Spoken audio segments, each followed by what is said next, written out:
and welcome to another edition of The Pedalshift Project. The Pedalshift Project is a series of conversations, thoughts, and experiments around the bike touring lifestyle. From tips and tricks to ideas on how to ride your ride, let's shrink the world by bike. Show notes and more are available at pedalshift.net/162, and you can email the show, pedalshift@pedalshift.net, or call the voicemail hotline at 202-930-1109, and check Pedalshift out on all the socials as well. Hello, everybody, and welcome to the 162nd edition of the Pedalshift Project. I am Tim Mooney, and I'm ready to put out some podcasts for you. What can I just say?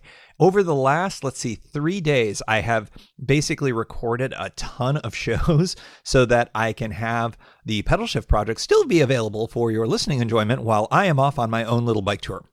But as a result, I'm more than ready to stop podcasting and start riding because there's just a lot of bike touring talking over the last, let's say 24 hours or so.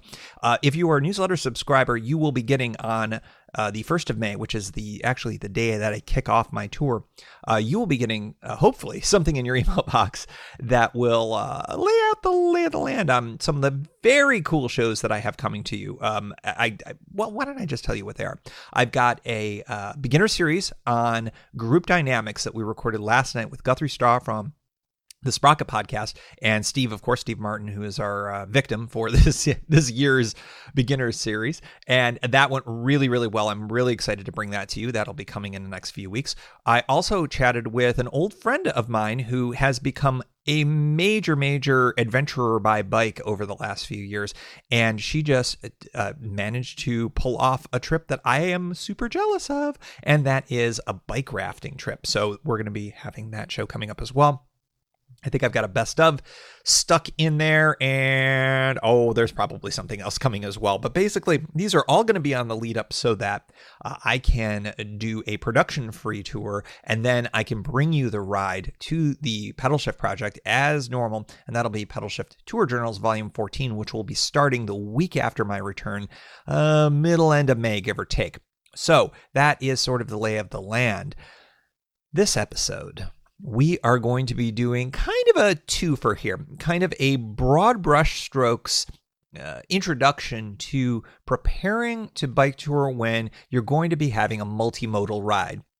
And then I'm also going to pivot into that to talk a little bit more about the preparations that I've done for the DC to Cincinnati tour, which will be kicking off 1 week from today as I sit here recording.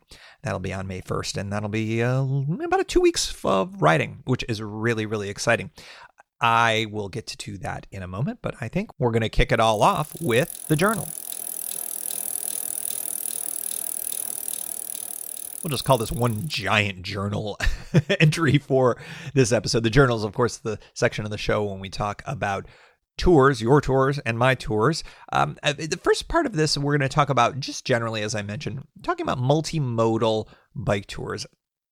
And this is a scenario that you aren't going to be basically riding for your entire trip. You're going to be maybe getting, called them fast forwards. There are going to be sections of your trip where you're going to need to take your bike that's loaded with gear, whether it's a very little bit of gear if you're a bike packer, or a whole lot of gear if you're a fully loaded bike tourer in the kind of standard pannier way. You're going to take that gear and you're going to somehow collapse it down a little bit, and you're going to get the bike transported in some way and the gear transported in some way.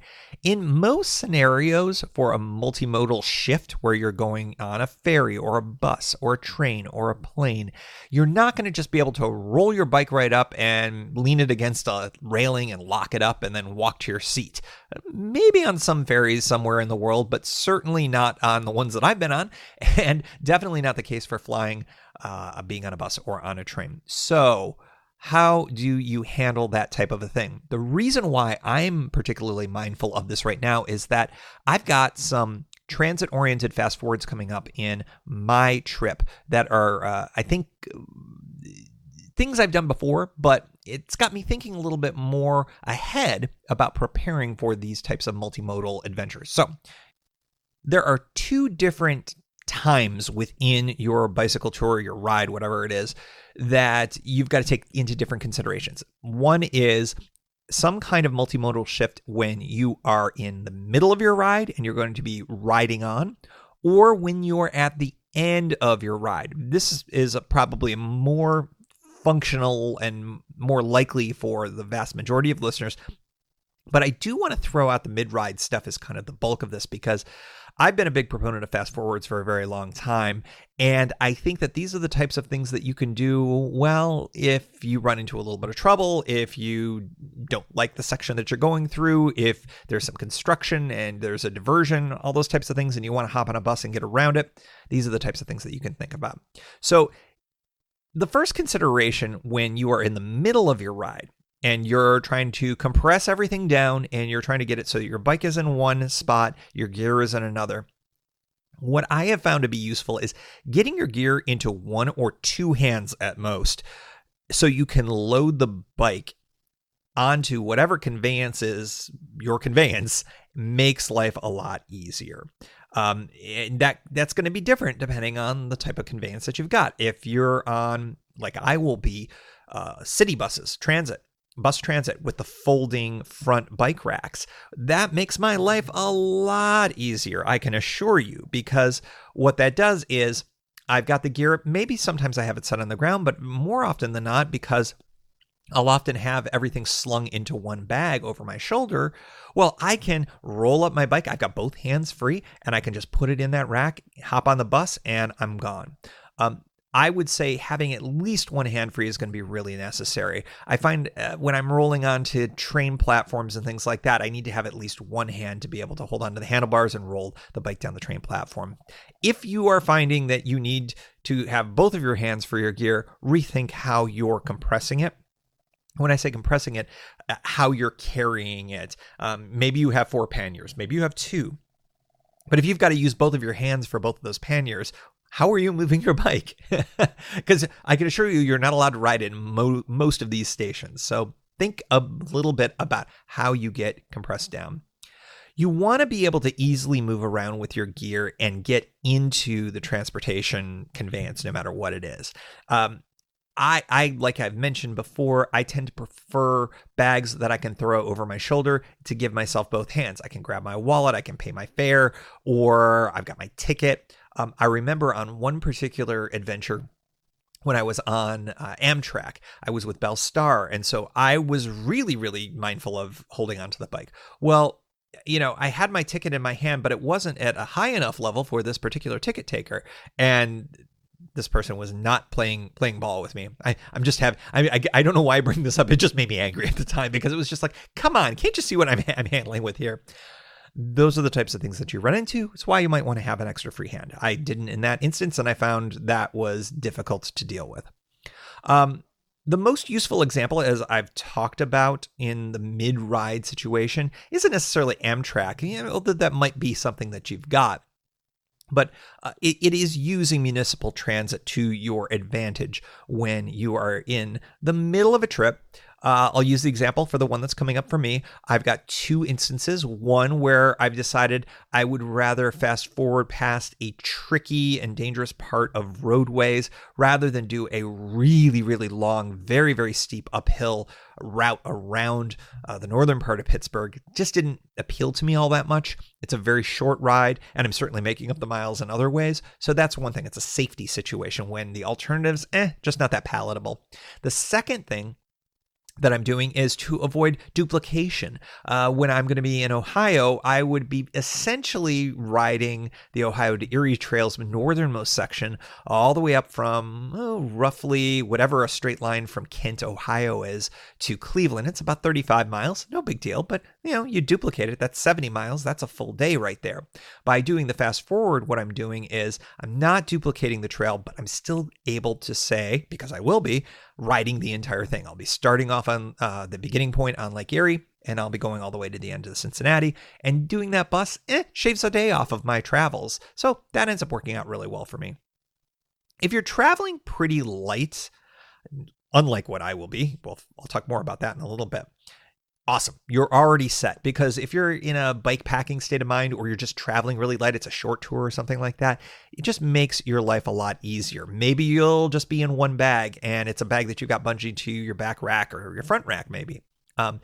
If you are carrying a larger gear set though, I've got a couple of tricks. One I've talked about several times already on this episode, and I've talked about it on the show. Number one, get a big duffel or shoulder bag. If you're in the military or former military, you've probably got an enormous ass duffel that you had while you were in the service. They're available. You can get them at Army Navy stores. You can get them online. I happen to get mine, I think, on Amazon maybe. I don't even remember. Another opportunity that you can do if you don't want to carry an extra bag, because I mean, that's all we're doing, right? We're just carrying bags all over the place. I've done this before and it's been reasonably successful, is to bungee together my two rear panniers. And that ended up working out okay. I created a little bit of a handle with another bungee. The handle was less successful, but bungeeing them together into one unit worked out okay. It just ends up being really, really heavy, and I had no way to properly throw it over a shoulder. And a shoulder bag, duffel, it's easier to carry lots of weight, like your poor bike does the whole time, and not have to kind of pull out your shoulder. Pull your arms out basically. Because you're going to be carrying a fair amount of weight if you're a little bit loaded up. Sometimes 40, maybe even 50 pounds. It just depends on how much you're carrying. So those are the two ideas for that. There may be others out there. If you've got them, I'd love to hear them. When you're in this mid-ride transition, give yourself time and prepare in advance. It's going to take you a lot longer than you think to unload your bike and get things condensed. It's going to take a lot longer than you think to get the bike loaded up and get everything together and to get on your train, plane, whatever. I always find that to be the case, at least. So what I do is I don't try to rush things. I get there plenty early to wherever I'm getting picked up or to the station or wherever. And I give myself a little bit of space in a corner, away from crowds, away from people, and I just get things all pulled together. It makes your life so much easier. When you're feeling rushed, especially in the transit environment where everybody is go, go, go, that's kind of the worst case scenario for you. Bikes on bus front racks. This was a tip that I got from my Oregon trip. Was it last year? I think it was last year's trip. The bus driver recommended, and it was a really, really good idea, to use my U-lock to help secure the mechanism that it goes over your front wheel. It's usually spring-loaded, and it's got a little bit of an arm. Normally, it's not required. However, for so many of us who have touring bikes, our bikes are kitted out a little bit differently. We've got fenders sometimes. We maybe even have a front rack on there that really prevents that mechanism to getting to the top of your wheel like it's supposed to. So this driver recommended, and I've been doing it ever since, using my U-lock to lock it down. Now, it's not like there's a loop on there to lock it down, but at least it gives it something more to kind of stick to. If it's intending to pop off because it's spring-loaded, it's not going to because the U-lock's there. I've also tried bungees before, and that's also been recommended by actually the same driver on the opposite direction when we had this conversation. That also will work. It just depends on what you've got, but something to keep that wheel friction lever in place. It will keep your bike in place. You will feel a lot better knowing that it's there. It only takes a few extra seconds, and it is a real peace of mind type of thing, because I have had my bike fall off of a bus here in the DC area when I was going out using some transit to do a little bit of a fast forward to get out on the C&O. My bike fell off when it was going around a curve. Luckily, it was very slow. It was on some back roads in kind of some suburbia area. I was really lucky. The bike didn't get damaged or anything like that, but it was really, it was kind of crazy. Everybody was a little freaked out. Driver, me, people on the bus. It was crazy. So do that. You'll be much happier. Be mindful of riding etiquette. Yes, you have a crap ton of gear, but that doesn't give you license to take up 2 seats at rush hour. In fact, I would recommend, if you can time it as such, don't use transit during rush hour. Don't, if there's other people who are commuting to and from a city, you know what? You probably have the time to wait until maybe it's after, or go even earlier, go before the rush, or go in the opposite direction if that's possible given the direction that you're going. Don't be a jerk. That's kind of, I guess, the unspoken mantra of this podcast, but don't be a jerk. Don't take up more space than you reasonably need. Now, I know you're going to have a lot of gear and you may end up having to spill over a little bit. Do your best to be a good citizen in all of this, especially on public transit. Be extra kind. Speaking of being extra nice, be extra kind to the operators of any transit system that you're on and listen to them if they have special instructions. Very often they have rules that they need to follow. And I'll be honest, I am not the best rule follower in the world. However, in this instance, I think that it's a bit of a courtesy, and safety is a factor as well. Do as instructed, because these are the folks that are frankly in charge of safety things. If you are on a plane and the flight attendant isn't digging your Brompton in the overhead, try to have the conversation. But if they're going to be putting their foot down, take the bike out, check the bike, do whatever is necessary. If you are on a city bus and they say, sir or ma'am, do not lock your bike to the arming mechanism like Tim told you on the Pedalshift project, follow their instructions.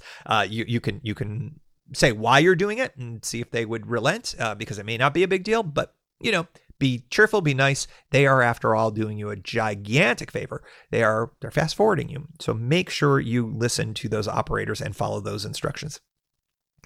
Move with deliberate speed when you load and unload your bicycle. Also, move the heck aside. If there is one thing that drives me crazy on the metro, the rail here in the Washington, D.C. area, it's when people get off escalators and then look down on their phones and stand 2 feet in front of the damn escalator. And with a whole slew of people coming behind them, drives me up the damn wall. So don't do that. Don't do that with your bike, especially don't do that with your bike, because you're really going to be blocking things. Make sure you move to the side, because other people are going to be trying to load and unload. Get the heck out of the way. Be deliberate. Don't be reckless. Don't go so fast that you're falling over and all that other kind of stuff. But you're going to be much better for everyone if you get the heck out of the way with all deliberate speed. Last but not least, repack your bike carefully. This is a spot where you can really get into some trouble at the end of the mid-ride transit. You're excited. You just got fast forwarded 20, 40, 60, 100 miles, whatever. And you may not pack the bike as well as you have in the past. So be deliberate. It's a word I've been using a lot here in the last couple of minutes, but be deliberate, repack carefully, get everything together. If you're using a duffel, roll it up, stick it into your pannier, or strap it down, however you're securing it. Make sure everything is good. Also make sure, your bike probably just got rattled around a little bit. It depends on the method of conveyance. On a train, it was probably in a storage car. On a bus, it's on one of those front racks. Make sure everything's cool. Make sure the brakes are good. Make sure everything is good. Just give it a quick once over. That's just simple, kind of basic common sense when it comes to all that. The best part is, though, you are finally through your extra little bit of transit and you can keep riding. And that's what we're doing it all for, right? So that's mid-ride considerations. What about for the vast majority of folks who are really looking at this from an end-of-ride consideration? So first things first, you've just finished your tour. Hooray! And boo, because your tour is over. I'm sorry. If you're packing your bike up and not riding it on the other end of your travel conveyance, so let's say you're flying across country back home, you have more wiggle room to include things you won't need for travel inside of that packing. If you are riding the bike at the other end, everything's going to look a little bit more like the mid-ride rules. These tend to be longer haul jaunts, so that you make sure that your bike is really, really secure. The last thing that you want to do is have a broken bike when you get back. So make sure you're packing things up properly. Make sure that you are getting the things that you need with you on the plane, train, ferry, whatever, and making sure that the bicycle is in a good place. If you are going to be riding it when you get to the end of your ride, let's say you're like me, I'm taking the train back from Ohio at the end of my ride, but I'm planning on riding my bicycle from the train station, Union Station here in DC, to the DuPont Circle neighborhood where I live. It's not that long. It's a mile and a half, 2 miles maybe. But how does that change things? It's basically along the same lines as the mid-ride rule. Frankly, I'm going to pack everything up into my duffel, bring it into my sleeper car room, and so I'll have all of my gear with me. I'll have everything, and the bike stays in the baggage car. It'll be hung up on the little hook. I assume it will be. Actually, this is a good, I'm just realizing right now, Amtrak does different types of cars and different types of bike transportation for their rollerboard service. There are some where you hand it to somebody. There are some where you hop in the car and you hang it. This is going to be a different line for me. I'm not used to. I think it's. I don't even remember which line it is. It's a different one than I'm used to. So I'm going to have to be prepared for some potential differences with how things go, and it'll happen at 3:30 in the morning because that's when my train picks me up. Exciting. For those of you who are going to be flying tends to have the most restrictions. Remember, and hopefully you remember this on your way to your tour, that there are sometimes certain things that you cannot have on board with you inside the aircraft as a carry-on, flammables, sharp items, things like that. Make sure you pack accordingly. Put the things that you're not allowed to have in with your bike that gets stored in the undercarriage of the plane there. One of the things that people get a little confused on, modern rules, you're not actually allowed to have really big batteries be stored in the cargo hold. You actually have to have them with you on the plane. Seems backwards, but those are the rules. Just make sure you know what the rules are for your airline and do that, because you don't want to lose anything going through security and you don't want to create any hazards for folks. So those are the end of ride considerations. Hopefully that's all helpful information for those of you who are looking to do a multimodal trip, or it's something to maybe be useful as a tool for planning a future trip that you may or may not be into using such a thing. I tend to like it. It's definitely a hashtag not cheating. I think that I use transit and multimodal variances for all sorts of things. When I did the Pacific Coast, you kind of have to take ferries. There's kind of no way around it if you want to stay on the coast. Otherwise, you got to come way inland. The Adventure Cycling Association's route makes lots of use of ferries.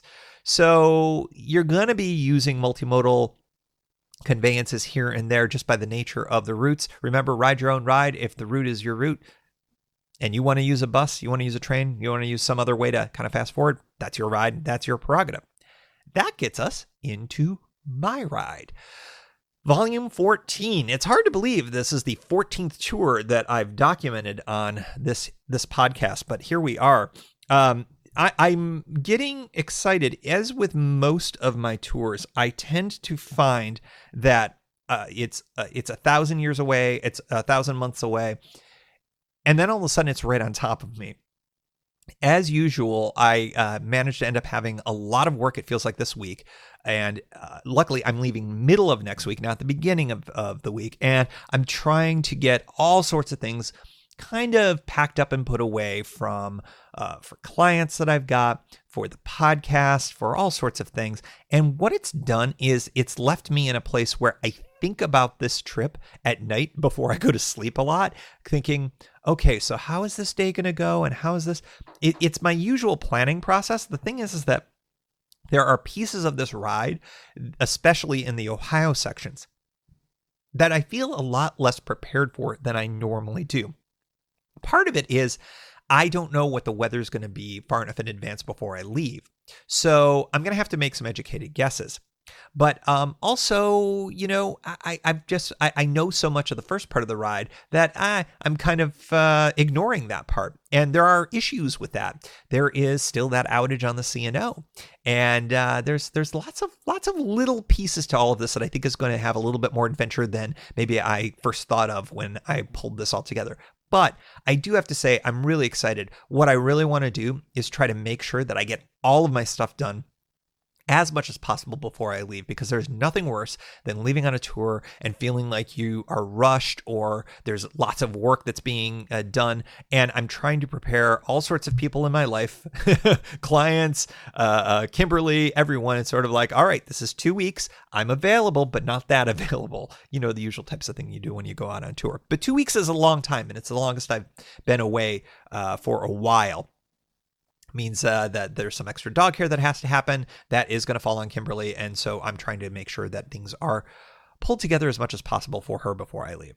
Okay, so the route as I know it right now is solidified. I will post the final version of this route afterwards, but it is essentially the C&O from Washington, D.C. to Cumberland, Maryland.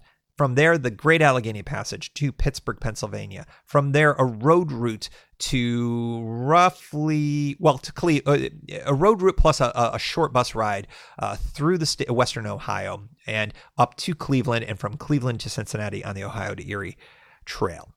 As I mentioned on past podcasts, I'm going to be riding my Safari with a modified, fully loaded setup. What I'm going to do is ride with 2 panniers on the rear, my typical kind of big orange ones. Interestingly, I just had to repair one of them for the first time in a few years. I got 2 big cuts in the plasticky section of it, and I used some. What was it? It was some very, very, very, very durable tape. I cannot remember. Tenacious tape. That's the name of it. And that worked really, really well. So that's all waterproofed up again. I'll have a dry bag up in front. That'll probably be the sleep kit. And I'm going to have the big duffel to consolidate at fast forwards. I was originally thinking of maybe going for that modified bike packing setup, but because I'm going to be gone for 2 weeks, I wanted to be able to carry some more clothes. I wanted to have a little bit more spaciousness in the pack. When I'm in that modified setup, I tend to find that I have very limited storage for food or snacks or things like that. So I think I'm going to go with this. The tent will go in one pannier, cook kit and clothing and everything like that will go in the other pannier. I'll have a lot of space on the rear rack so I can dry things, which I have a funny feeling I'm going to need to do. And on the front, of course, will be the sleep kit. So that's going to be the basic setup. I wish I could be a little bit more streamlined, but it is what it is. And I've ridden like this forever, so it's not a big deal. It's going to be a lot more weight on the rear than I would like, but that's totally fine. As I mentioned, I'm going to be leaving from home, so I'm not going to be doing any transportation before. I will be literally rolling out the backyard here, or the back alley. I'm going to be camping every night with a caveat that I will definitely get a hotel or an Airbnb if I need to, if weather is particularly dicey. If I need to take a 0 day, I'll probably do that. If I need a shower and that's the only way to do it. I mean, there's lots of reasons why one gets a hotel. And sometimes if I just feel like it. But what I would like to do is to try to keep this as camping oriented as possible. Last episode, I talked a lot about stealth camping. It is very probable that I will be doing some stealth camping along the way here. You can listen to episode number 161. That's pedalshift.net/161 for more on my take on stealth camping. If you haven't, it's exciting because I've got the tent is a little more stealthy now, and I have a couple of eyes on times in the ride where I think it's going to be very useful. But again, if the circumstances don't work for that, I will find alternatives, whether it's getting a permission-based campsite, whether it is paying for a hotel room, or finding if it's a more expensive campground that I would have likely wanted to avoid, maybe I'll pay for the campground. Lots of different options, trying to keep my options open. The itinerary as I see it right now requires miles every day that I am set to ride, but I have a few options for compressing things down a little bit. Number one is on the Great Allegheny Passage especially, but there's also another possibility and this would be a bummer if I had to do this, but if things worked out this way, I could flatten my route in Ohio, and instead of going to Kent and then take the bus up to Cleveland and then starting to ride down, I could basically save an extra day if I just joined the Ohio to Erie Trail further west from Kent, Ohio, and then just kept riding from there. That would be a bit of a bummer because I would like to do the complete Ohio to Erie Trail, but I do have a hard cap out for the train, and unfortunately it doesn't go every day, and there's a gap of I think a couple or maybe even 3 days following the train that I'm scheduled for. So as a result, I really can't extend. So I do have a hard out for the end of my tour. So if I do need to make up days, I've got 2 possible days that I could make up at any given point. I think I'm going to take advantage of trying to buy that day on the Great Allegheny Passage. I'm going to try to do the longest ride that I have from Cumberland and try to get all the way to Confluence. Normally I only go to Hancock, which is about a 44-mile day, and this would be 62. And normally the thought of doing the extra 18 is just not in the cards because I don't know why, but it's always terrible weather for me whenever I'm doing that part of the ride. The tricky part, 44 miles is normally no big deal. I can bang that out. But it is the hilliest part of the gap. In fact, I'm going up to the Eastern Continental Divide. It slows you down a little bit. It obviously takes more energy to go up there, but it's not that bad. So I'm hoping that because I'm in a pretty reasonably decent touring shape by this point in May, probably the best May touring shape I've ever been in, I think that I'm going to give it a shot, because if I do that, then the next day I would bypass a tried and true spot in Connellsville and try to get all to Dravot Cemetery, which is the closest campground to Pittsburgh. And I would stay there for the night. And then that would basically mean that I've bought myself a full day. So that would be something that I'd really like to do, because I could probably stand to have a 0 day in my pocket. If it turns out that somewhere on the Ohio to Erie Trail, like if I'm just making great time the whole way, well, I'll figure out a time. I'm going to have to take a 0 at some point, because the train is only on the day that I've booked it for. I can't do it a day before and I can't do it a day after. It just is what it is. Not a lot of Amtrak service in Cincinnati, I'm afraid.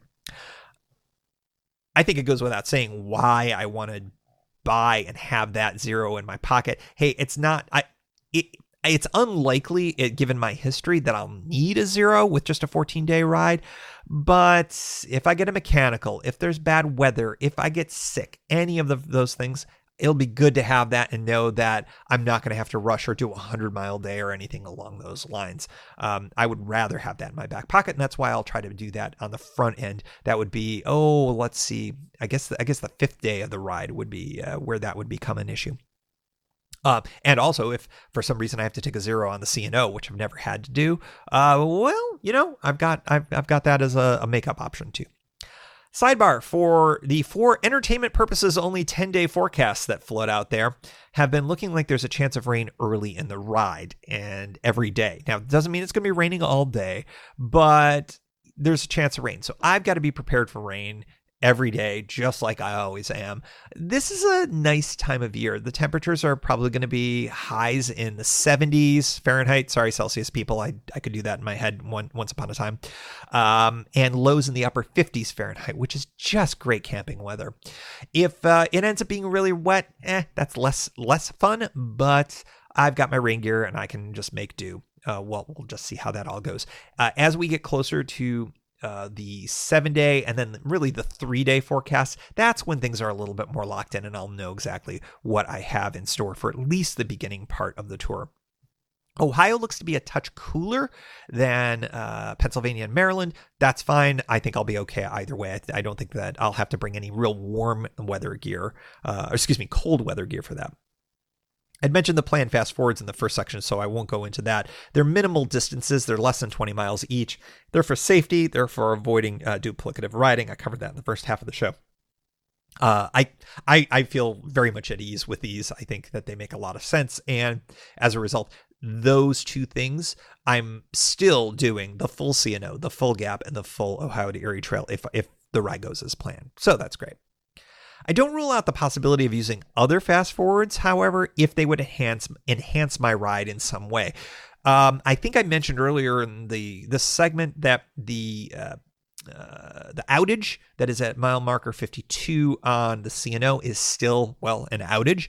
And the other day we had horrific amounts of rain, and thanks to Preston Piper, friend of the show, he got eyeballs on the creek, and it had really swelled up. It was 4 feet deep based on his estimate. Now that is That's dicey to ford across with a fully loaded bike. I have to really think long and hard about that, because I would assume that water would be moving. I mean, that can just sweep you off your feet and then into a very, very swollen Potomac River, which would be no bueno. That I would consider getting a shuttle around. That's the type of thing I'm talking about. If for some reason there's a reason why I need to shuttle around outages or other types of things, I leave it. I wouldn't feel upset. Well, I'd be upset, but I wouldn't knock myself for taking a shuttle in that type of a situation. If it enhances the ride in some other way, so be it too. If I get behind a couple of days, maybe I can fast forward through those parts of Ohio or something. I don't know. I'm just spitballing here, folks. That's basically most of the ride stuff. I wanted to throw out a couple of things for you all to keep in mind throughout all of this. Pedalshift Society members, make sure that you have the feed. There is a special feed just for you, just for being members of the Pedalshift Society. That is the first kind of reward level that you have unlocked. Some of you for years you have unlocked with nary a reward, except for hearing your voice at the end of every episode that you probably skip over anyways. But that feed is out there. If you are a member of the society and you have not received that from me, shoot me an email from an email account that you check, because then I will reply to you. If you are not a member of the Pedalshift Society, you have until this coming, we'll call it Monday of next week, if you're listening to this quasi live, to join the society, and I will make sure that I will get you the information on that feed. Why is it kind of a big deal? Well, what it is you're going to be able to listen to every stitch of audio that I record in real time, almost, at least real time as I upload it. In some instances, it's going to be something that I record and upload right there and then, and you're going to be hearing my voice, or have the ability to hear my voice within a few minutes of me recording it, which is actually kind of cool, I think. But otherwise, what you're going to get is a podcast feed. That is my entire audio depository or repository. I don't know what it would be. English, my mother tongue. I should know the difference between these words. Those things are all going to be available to you in advance. It's going to be the unedited stuff, including the stuff where I use naughty words, and when I also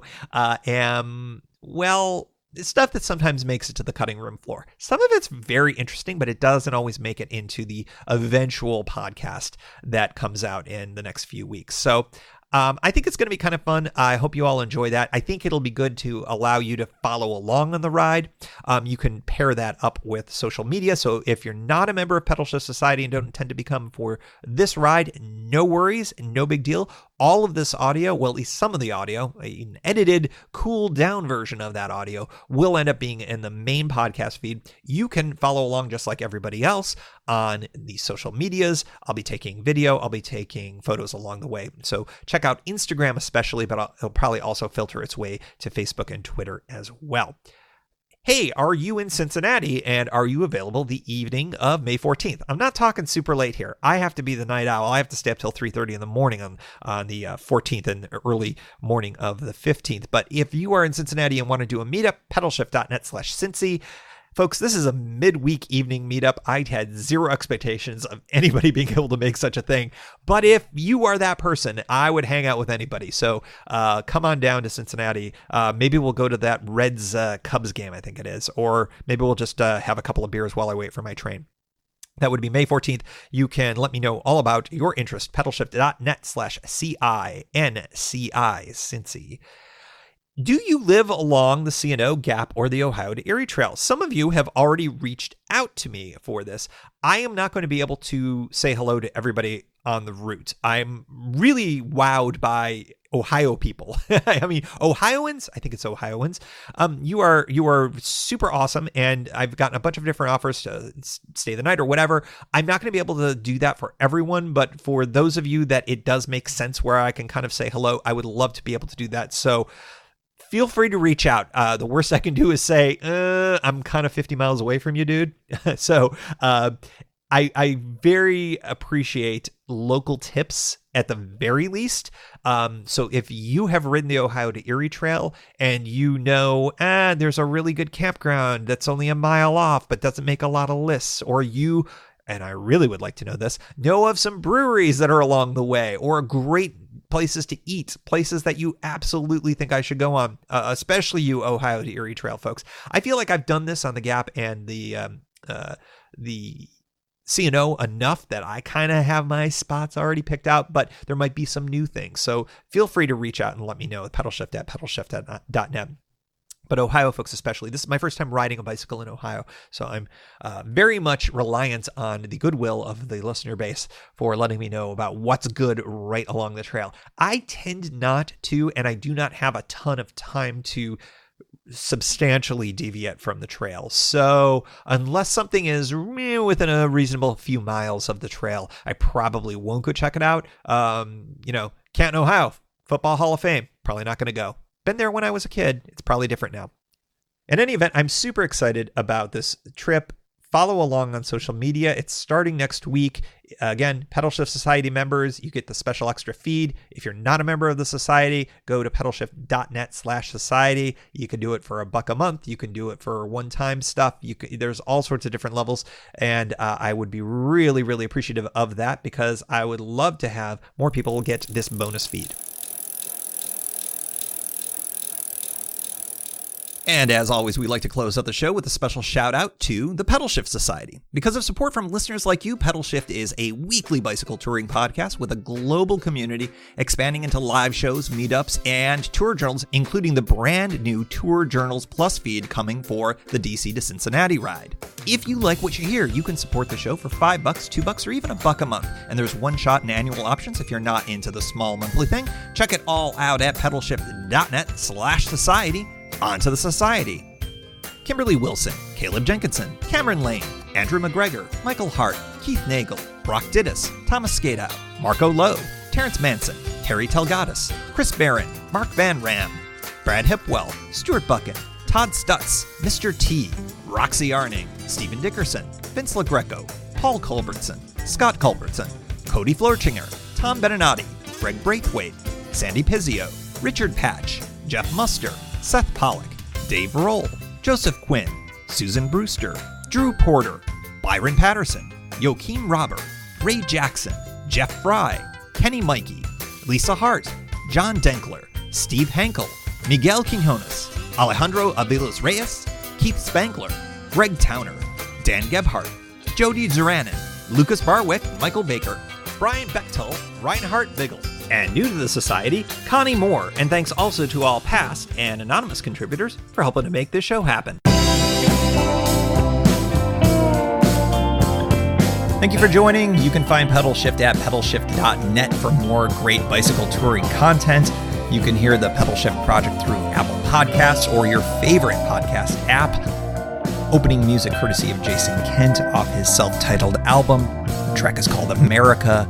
Check out his band Sunfield's latest release, Mono Mono, wherever cool music is available.